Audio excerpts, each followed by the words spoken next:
मोदी जी जाएंगे फ्रांस, और फ्रांस में जाकर क्या करने वाले हैं? कुछ डिफेंस डील्स वहां पर साइन करने वाले हैं। साथ में आर्टिफिशियल इंटेलिजेंस की जो समिट है उसको भी अटेंड करने वाले हैं। यहीं तक नहीं है, यूएसए में जाने से पहले, यानी कि मैं डिक्लेयर कर रहा हूं, मोदी जी यूएसए भी जाने वाले हैं। उसके ऊपर भी पूरा एक फ्रेमवर्क तैयार किया जा रहा है डोनाल्ड ट्रंप की तरफ से। मिनिस्टर नरेंद्र मोदी का फ्रांस में बड़े ही पुरजोश तरीके से इस्तकबाल किया गया। या इस वजह से उनके पीएम को इज्जत ज़्यादा मिलती है। वो हर लिहाज से डेवलपमेंट में, आईटी में, हम कौन से शोबा जात की बात करें, हर शोबे में वो हमसे आगे हैं। तो अगर हमें रुसवाई का सामना करना पड़ता है तो उसकी मिसाल हम खुद हैं। हमने कोई ऐसा अच्छा काम नहीं किया अपनी कौम के लिए, अपने मुल्क के लिए, अपनी आवाम के लिए कि हमें इज्जत। साथ ही शहबाज शरीफ साहब ने भी ये कहा है कि नरेंद्र मोदी जी को, जो प्राइम मिनिस्टर हैं भारत के, कि जी आइए सी पैक में हिस्सा लीजिए और इस बड़े प्रोजेक्ट का हिस्सा बने। आप क्या कहेंगे? आपको लगता है कि इंडिया देखिए इंटरेस्ट होगा? देखिए जी पूछने वाली बात तो ये है कि सी पैक हमारे मामू की है जो हम बेच रहे हैं, बाहर लोगों को कह रहे हैं आज भी अब जा। सी पैक किसी और कंट्री। सर फ्रांस, उसके बाद यूएसए, एक ही ट्रिप पे होगा कि अलग अलग ट्रिप होगा, और किया क्या जाएगा? सर मेरा एक चीज है, एक पंथ दो काज वाला काम होगा। और फ्रांस के साथ ही वो यूएसए का भी डीलिंग करके आ जाएंगे। और जैसे आपने बताया है, आपने अभी बताया है कि कैसे जो फ्रांस को जाने वाले हैं 10th और 11th को जाने वाले हैं। ठीक है, वहाँ पे एक एआई समिट है। और जैसे आपने दिखा रहे हैं कि $10 बिलियन की डील वहाँ पे शायद फाइनलाइज हो सकती है। इसके अंदर जो 26 रफाल मराइन फाइटर एयरक्राफ्ट है, जो हमारे आईएनएस विक्रांत में चाहिए, उसका शॉपिंग हो जाएगा। फिर एक स्कॉर्पियन सबमरीन है, तीन यूनिट, वो भी शायद वो ले रहे हैं इसमें। तो वो डील बहुत दिनों से चल रही है, उसके ऊपर नेगोशिएशन चल रहा था, प्राइसिंग का कुछ इश्यू चल रहा था। इसके लिए एक साल भर से हुआ नहीं तो साल भर पहले ही ये हो जाता। ठीक है, तो ये ट्रिप में वो फाइनलाइज हो जाएगा। और आपने देखा है कि अभी थोड़े दिन पहले प्रोजेक्ट 75 आई, जिसके अंदर हमने देखा कि हमने जर्मनी से 6 न्यूक्लियर सबमरीन लेंगे, जिसके अंदर एयर इंडिपेंडेंट प्रोपल्शन सिस्टम रहेगा, जिसके कारण ये पनडुब्बियां will be there in water for around 2 to 3 weeks. Right now जो हमारी सबमरीन है, उनको एक बार 2 से 3 दिन में एक बार बाहर आना पड़ता है for getting the oxygen input. ठीक है, वो टेक्नोलॉजी अभी आने वाली है और जल्दी से we are going to safeguard our coastal border which is around 7,500 kilometre. ठीक है सर, और एक चीज है, जैसे आपने बताया है कि प्रधानमंत्री नरेंद्र मोदी उसके बाद डोनाल्ड ट्रंप से मिलने जाएंगे। और आपने वो देखा है कि क्या बोला उन्होंने, I will be meeting my dear friend. And जैसे मोदी जी ने भी बोला है, it will be an economic and trusted friendship between two largest democracies of the world, largest and oldest democracies of the world. तो सर एक चीज है कि डोनाल्ड ट्रंप ने भी बोला है कि आप हमारे से मिलिट्री इक्विपमेंट्स क्यों नहीं लेते। ठीक है, डोनाल्ड ट्रंप का मैंने हमेशा बताया है कि उनका एक ही चीज है कि मेक अमेरिका ग्रेट अगेन। और वो ग्रेट अगेन क्या करना चाहते हैं कि आप हमसे ट्रेड करो, आप हमारा क्या फायदा करना चाहते हो वो बताओ। तो अब इस मोदी विजिट में आप देखेंगे कि शायद डोनाल्ड ट्रंप, जो अमेरिका का सबसे बेहतरीन फाइटर एयरक्राफ्ट है F-35, वो शायद ऑफर कर सकते हैं। भारत ने अभी $25 बिलियन का एक मल्टी रोल कॉम्बैट एयरक्राफ्ट का टेंडर निकाला है, 114 एयरक्राफ्ट का। और बात किया जा रहा है कि इस विजिट में डोनाल्ड ट्रंप चाहेंगे कि भारत अमेरिका से और ज्यादा डिफेंस इक्विपमेंट्स ले, रशिया से भी ज्यादा।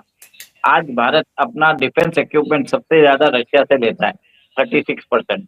सेकेंड नंबर पे फ्रांस आता है, it is around 27 to 28%। America का 13% हम मिलिट्री, हमारा जो एक्सपेंडिचर है वो हम अमेरिका से लेते हैं। बट अगर ये डील हो जाती है, it will be the largest defence deal across the world. ठीक है, फाइटर एयरक्राफ्ट के अंदर एक और बताया जाता है कि कम से कम इस डील के अंदर अगर ये $25 बिलियन की डील रहेगी, तो तकरीबन 145 F-35 जेट्स आ सकते हैं। F-35 जेट्स का सबसे बड़ा फायदा ये रहता है कि इसके अंदर वर्टिकल लैंडिंग और वर्टिकल टेक ऑफ है। इसके भी बहुत सारे वेरिएंट्स आते हैं। तो मेरे हिसाब से Donald Trump will pitch for selling his F-35 fighter aircraft. Minister Narendra Modi का फ्रांस में बड़े ही पुरजोश तरीके से इस्तकबाल किया गया। हमने ये अक्सर देखा है कि इंडिया के प्राइम मिनिस्टर नरेंद्र मोदी जब भी किसी इंटरनेशनल विजिट पर जाते हैं तो उन्हें बहुत ज़्यादा रिस्पेक्ट मिलती है, लेकिन उसके बरक्स पाकिस्तान के प्राइम मिनिस्टर को उतनी रिस्पेक्ट नहीं दी जाती जितनी इंडिया के प्राइम मिनिस्टर नरेंद्र मोदी को दी जाती है। पाकिस्तान के अगर हम प्राइम मिनिस्टर की बात करें तो आप कितने फीसद सेटिस्फाइड है अपने प्राइम मिनिस्टर के साथ वो कि वो इस मुल्क के लिए, इस मुल्क की डेवलपमेंट के लिए और इस मुल्क की बेहतरी के लिए अच्छा काम कर रहे हैं, बेहतर कारकर्दगी दिखा रहे हैं? अभी मौजूदा दौर पे जो हमारे प्राइम मिनिस्टर जा रहे हैं, अगर इनके हवाले ऑनेस्टली मैं बोलूं तो 100 में से मैं 20 नंबर दूंगा। मुझे तो ये फील लगता है पर्सनली, क्योंकि जो हमारे मुल्क में हो चुका है पिछले 5-6 सालों से, जब से खान साहब की गवर्नमेंट आई है और चली भी गई है, तब से लेकर अब तक नून लीग की जो हुकूमत है, अभी भी हमारे जो प्राइम मिनिस्टर है शहबाज शरीफ, लेकिन उनके बारे में तो अब जो अवाम की राय बन चुकी है और जो इंटरनेशनल अवाम की राय बन चुकी है कि वो एक चोर है, उन पे एक दब्बा लग चुका है। जब किसी पे दब्बा लग जाए तो उसको मिटा नहीं सकते। तो यही हिसाब अब हमारे प्राइम मिनिस्टर का कि वो अब जितनी मर्जी मेहनत कर लें, जो मर्जी अवाम के लिए सोच लें, वो चोर हैं, तो उन्होंने अब चोर रहना है। इंडिया के प्राइम मिनिस्टर इस वक्त फ्रांस में मौजूद हैं 2 दिन के दौरे पर। उन्हें फ्रांस के नेशनल डे पर एज अ चीफ गेस्ट बुलाया गया है, जो कि एक बहुत बड़ी बात है कि उन्हें ऑनर के तौर पर बुलाया गया है। उनका बड़ा पुरतपाक इस्तकबाल किया गया, लेकिन अगर हमारे प्राइम मिनिस्टर फ्रांस जाएं तो इंसल्ट करवा कर वापस आ जाते हैं। उनका उस तरह से वार्म वेलकम नहीं किया जाता जिस तरह इंडिया के प्राइम मिनिस्टर का किया जाता है। क्या वजह इसके पीछे आपको नज़र आती है? देखिए जी, अगर तो इंडिया के प्राइम मिनिस्टर का इस्तकबाल इतने शान और शौकत से किया गया है, तो जहाँ तक मुझे लगता है कि India is a big market.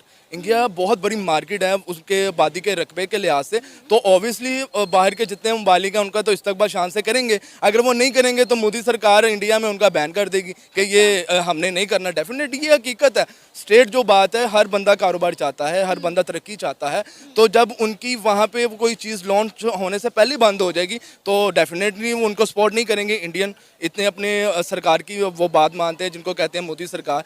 अगर बात कीजिए पाकिस्तान की इंसल्ट करवा के आए हैं, जैसे हमारे प्राइम मिनिस्टर शहबाज शरीफ, अगर मैं कहता हूँ कि बिया स्पॉट इमरान खान मेरे लीडर हैं, मैं उनको मानता हूँ कि वो एक अच्छा लीडर है, अगर वो जाते तो शायद उनका इस्तकबाल मोदी से भी अच्छा होता। अगर हम पाकिस्तान के प्राइम मिनिस्टर की बात करें तो आप उनकी कारकर्दगी से कितने फीसद खुश हैं? कितने परसेंट आपको लगता है कि वो पाकिस्तान के लिए, पाकिस्तान की डेवलपमेंट के लिए काम कर रहे हैं और आप उनसे सेटिस्फाइड हैं? देखें जी, आजकल उन्होंने जो है प्राइम मिनिस्टर यूथ प्रोग्राम का काफ़ी ज़्यादा प्रचार किया हुआ है और लोग उसकी पीछे भाग रहे हैं। मतलब यूथ को वो अपनी तरफ रिटेंशन लेना चाह रहे हैं। यूथ को यूज़ करते हुए वो चाहते हैं कि क्योंकि इलेक्शंस अब होंगे तो वो चाहते हैं कि यूथ का सहारा लेकर मैं कामयाब हो सकता हूं, लेकिन ऐसा मुमकिन नहीं है। मुझे लगता है कि खान साहब को जो दिल से लोग सपोर्ट करते हैं, यूथ खास तौर पर जो अक्सरियत यूथ की है वो खान साहब को सपोर्ट करती है। तो मुझे लगता है कि इस वक्त जो उनकी कारकर्दगी है खास तौर पर पंजाब में वो ठीक है, लेकिन यूथ को जो इस्तेमाल कर रहे हैं, लेकिन 100% मैं उनसे एग्री नहीं हूँ, क्योंकि जिस तरह उन्होंने कुछ प्रोजेक्ट्स पे काम करना चाहिए था वो नहीं कर पाए। पंजाब में काफ़ी उन्होंने डेवलपमेंट की हैं, रोड्स बनाए हैं, हमारे लाहौर को खूबसूरत बना दिया है, लेकिन जिस तरह बनाना चाहिए था वो नहीं कर पाए। अच्छा, इंडिया के प्राइम मिनिस्टर इस वक्त फ्रांस में मौजूद हैं।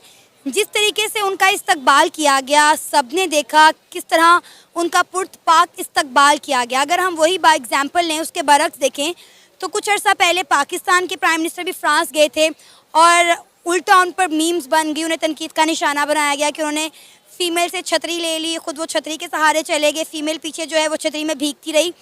क्या कहेंगे, जो रिस्पेक्ट, जो डिग्निटी इंडिया के प्राइम मिनिस्टर को मिलती है, चाहे वो US जाएँ, तुर्की जाएं, फ्रांस जाएं, उनको मिलती है, लेकिन पाकिस्तान के प्राइम मिनिस्टर को वो रिस्पेक्ट कभी भी नहीं मिल पाती। जिन्होंने काम अच्छे किए होते हैं उनको हमेशा इज्जत, हौसला अफजाई और हमेशा अच्छे अल्फाज में याद किया जाता है। अगर हमारी जो इंटरनेशनल लेवल पर जो इज्जत है, हमारी जो वर्थ है पाकिस्तान को लेकर, जो पाकिस्तान का इमेज पोर्ट्रे हुआ है, मुझे लगता है कि और जो उनकी हरकतें हैं उसकी वजह से हम जो है इंटरनेशनली बदनाम होते हैं। उनका कुछ और मनसूबा है, हम वो कहते हैं एक शेर होता है, उसमें एक शेर तो नहीं, कहावत है, कहते बेगानी शादी में अब्दुल्ला दीवाना है, शादी किसी की है, दीवाने हम हैं, क्योंकि पैसा आता है वहां से। ये मैं इस पे एहतजाज करूंगा। सबसे पहले तो मैं ये चाहूंगा कि शहबाज शरीफ साहब, मैं एक तो उनको है कि इन जो मुस्लिम लीग नून है, इनकी हिस्ट्री है कि भारत से ये प्रैक्टिकली अच्छे रिलेशनशिप चाहते हैं, लेकिन मैं ये चाहूंगा कि सी पैक में उन्हें बाद में बुलाएं, इनवाइट करें। आप पहले अपने रिलेशनशिप ठीक करें। आपने एक बेबी स्टेप लिया था कि भारत के अंदर अपने हाई कमीशन में ट्रेड मिनिस्टर भेजा था, लेकिन ट्रेड नहीं किया, ये ज्यादती है। और जो जिस तरह के शवाहिद, जिस तरह की चीजें एक दूसरे के शक व शुबहात हैं एक दूसरे के खिलाफ, उनको दूर करने के लिए सॉलिड स्टेप लें। एतमाद का जो फुकदान है उसको ठीक करें। देखें, उसका जब मोदी जी का अमेरिका का दौरा था, वहां भी उन्होंने क्रॉस बॉर्डर टेररिज्म की बात की। एससीओ के जो दिल्ली डिक्लेरेशन है उसमें भी उन्होंने फिर वही क्रॉस बॉर्डर टेररिज्म की बात की। तो ये सबसे पहले मेरी यही रिक्वेस्ट होगी कि पहले वो जो अपने शकूक व शुबहात हैं उनको दूर करें, और उसके बाद ये किसी का देखें, जाती तौर पर पूछे तो अपने ट्रेड की बात करें। वो BRI वाले, उनका अपना प्रॉब्लम है, उनका रोड इनिशिएटिव जो है उनका, चाइना वालों का, उनकी प्रोडक्ट है। आप उनकी प्रोडक्ट जो है वो बेचने की कोशिश ना करें, वो खुद बेच लेंगे, बड़े अच्छे सेल्समैन हैं, उनका अपना इंटरेस्ट है इस खिते के अंदर, सारा कुछ वो बड़ा बेहतर तरीके से करते हैं।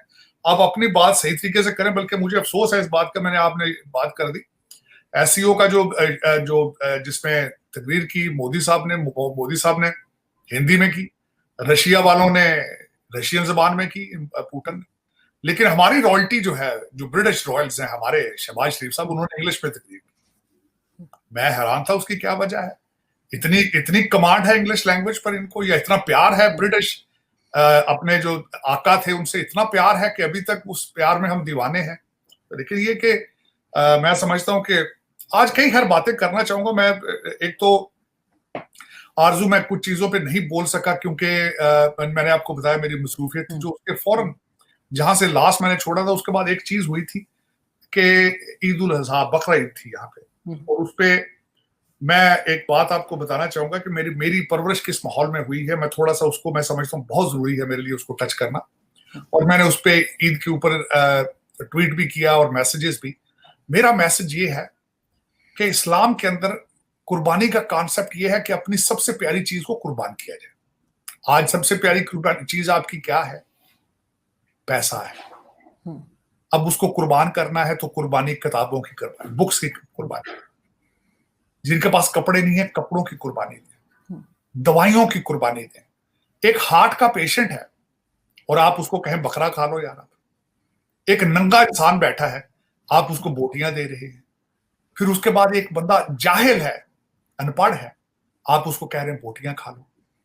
और फिर उसके बाद बताता हूं दुख के साथ, हमारी पाकिस्तान में के अंदर इस्लाम से इतनी दूरी है जितनी सऊदी अरेबिया से जितना फासला है हमारा। हमने सिर्फ एक इस्लामिक, एक सिर्फ नाम का इस्लाम हमने अडॉप्ट कर रखा है। अब मैं उसी कल्चर से आया हूं, है क्या उस दिन, होता क्या है, जो प्रैक्टिसेस है, बकरा खरीदा जाता है, उसको करके आधे का उसी दिन बारबेक्यू, आधा फ्रीजर में किया जाता है। कुर्बानी की थाल जो है वो शौकत खानम या जमात इस्लामी को भेज दी जाती है। इस्लाम की खिदमत नहीं है मेरे अजीज दोस्तों। कोशिश करो, दवाइयों की कुर्बानियां दो जिनको। जय हिंद दोस्तों, नमस्कार दोस्तों। आपको तो पता ही है कि आने वाले जो फ्यूचर है वो AI बेस्ड होने वाले हैं, या AI के बड़े बड़े काम जो अभी घंटों में होते हैं या कई दिन लग जाते हैं करने में, वो 2 मिनट 2 सेकंड्स में होने लगेंगे। दुनिया का फ्यूचर AI और आर्टिफिशियल इंटेलिजेंट है। आपने देखा कि ये आपने किसी से ये चाइना के डीप सी की वजह से अमेरिका में हल्का मच गया। ChatGPT से भी अच्छा सिस्टम चाइनीज़ ने AI का डेवलप कर दिया, ठीक है। तो यह सब चीज़ें चलती हैं। अब इसी समिट इसको AI को लेकर एक समिट फ्रांस होकर होस्ट कर रहा है। फ्रांस एक समिट होस्ट कर रहा है जिसमें नरेंद्र मोदी जी को बुलाया बुलावा आ चुका है। अभी आप लोगों ने देखा कि कैसे अमेरिका के राष्ट्रपति डोनाल्ड ट्रंप जी ने फ़ोन पे बात करके दौरान नरेंद्र मोदी जी को वाइट हाउस इनवाइट किया। उधर से अब फ्रांस में AI समिट के लिए नरेंद्र मोदी जी को इनवाइट कर दिया। उधर भारत अपना रासायनिक डायलॉग जो 2016 में चल रहा है, भारत को वो UAE में होस्ट कर रहा है। तो इतनी सारी डिप्लोमेटिक चीज़ें बड़ी इन्वेस्ट जो कभी भारत के लिए 5 साल 10 साल में आते थे, वो अब डेली बेसिक्स में महीने में बड़े बड़े इवेंट भारत के लिए हो रहे हैं।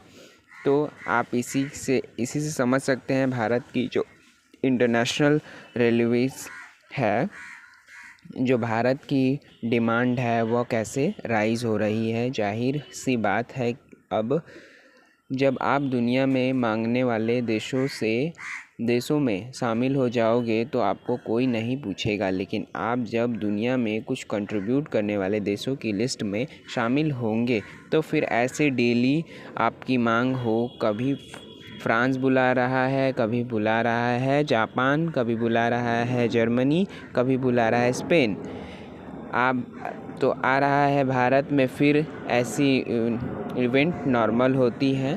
तो वीडियो इसी के ऊपर है। अगर वीडियो अच्छी लगी हो तो प्लीज़ हमारे चैनल को सब्सक्राइब कीजिएगा, वीडियो को लाइक कीजिएगा, वीडियो को ज़्यादा से ज़्यादा शेयर करिएगा, बेल आइकन को प्रेस कर दीजिएगा लेटेस्ट नोटिफिकेशन के लिए। मिलते हैं अगले वीडियो में, तब तक के लिए जय हिंद।